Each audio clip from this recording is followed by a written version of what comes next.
Outer Haven leader Cat Taffy has activated the ultimate super weapon, Metal Gear. Responding to the crisis, covert unit Foxhound is called into action, and that's where you come into play.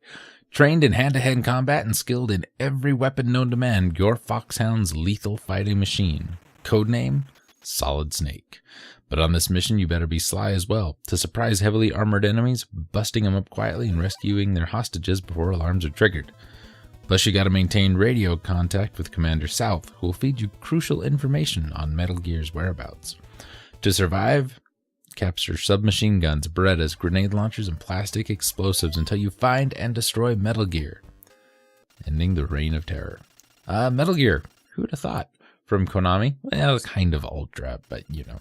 June 1988, also available on the Commodore 64, the MSX, mobile phones, and the good old PC. It's a series of historical fiction, action-adventure stealth video games. This is the first game. It was released in 1987 for the MSX2, and we take control of Solid Snake, who is assigned to find the titular superweapon, Metal Gear. Oh dear, a bipedal walking tank with the ability to launch nuclear weapons. What could go wrong? Several sequels have been released from multiple consoles after requests from Konami to produce new Metal Gear games. The sequels expand the original game's plot, adding new characters opposing and supporting Snake. And while there have also been a few prequels exploring the origins of the Metal Gear and recurring characters, various parts were inspired by Hollywood films with character names, settings, and artworks often referencing them. The series is famous for pioneering the stealth game genre, in which the character initially has only one weapon and has to go through the game to accomplish the mission by himself. Other notable traits are cinematic cutscenes, intricate storylines, offbeat humor, and exploration of political and philosophical themes. The game franchise has sold over 30 million copies worldwide, with individual installments being critically acclaimed and receiving several awards. The franchise has also been adapted into other media such as comics and drama CDs. I'm going to tell you something though, viewers. When it comes to Metal Gear, I feel asleep. I'm not a huge fan of the Metal Gear games. The first one's fun. I think the second one's pretty good. Everything after that. I mean, Metal Gear came out in 87.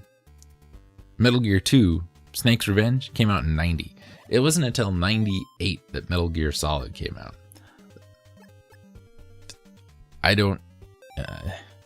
It just doesn't do the job for me.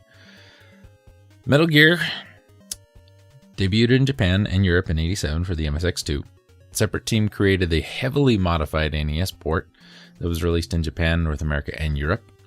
Konami then produced the sequel, titled Snake's Revenge, in whose development Kojima, who designed the original Metal Gear, was not involved. That was released in North America and Europe in 1990.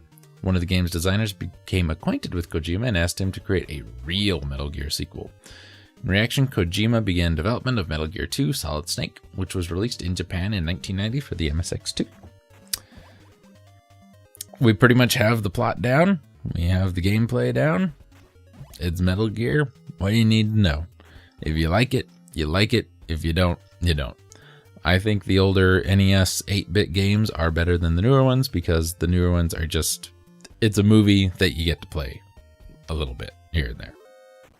That's how I see it. These ones I think are much more fun.